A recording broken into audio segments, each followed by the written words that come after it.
בוקר לך, בשנת תרל"ח, את קציר הענבים יצאו מיפו על סוסים.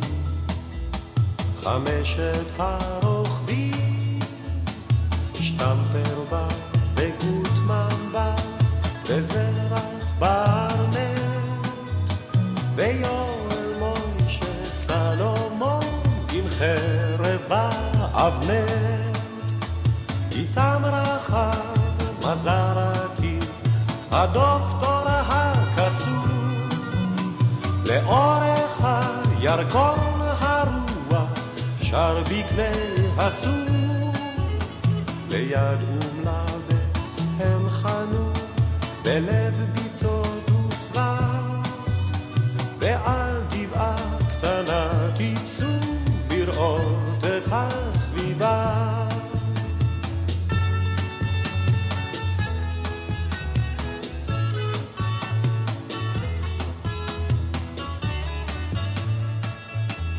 אמר להם מזרקי אחרי שעה קצרה, איני שומע ציפורים, וזה סימן נורא. אם ציפורים אינן נראות, המוות פה מולך. כדאי לצאת מפה מהר, הנה אני הולך. קפץ הדוקטור על סוסו, כי חס על בריאותו, והרי אם שלושתם יצאו לשוב לעיר איתו.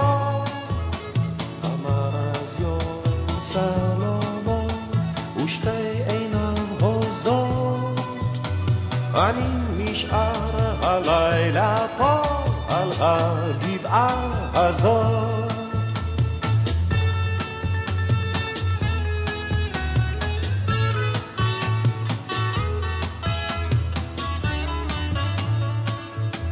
והוא נשאר על הגבעה, ובין חצות לאור פתאום צמחו לסלומון כנפיים של ציפור. לאן הוא עף, לאן פרח, אין איש אשר ידע. אולי היה זה רק חלום, אולי רק אגדה. אך כשהבוקר שוב עלה מעבר להרים, העמק הארור נמלא ציוץ של ציפורים. ויש אומרים כי עד היום לאורך הירקון הציפורים שרות על יואל מוישה סלומון. הציפורים שרות על יואל מוישה סלומון.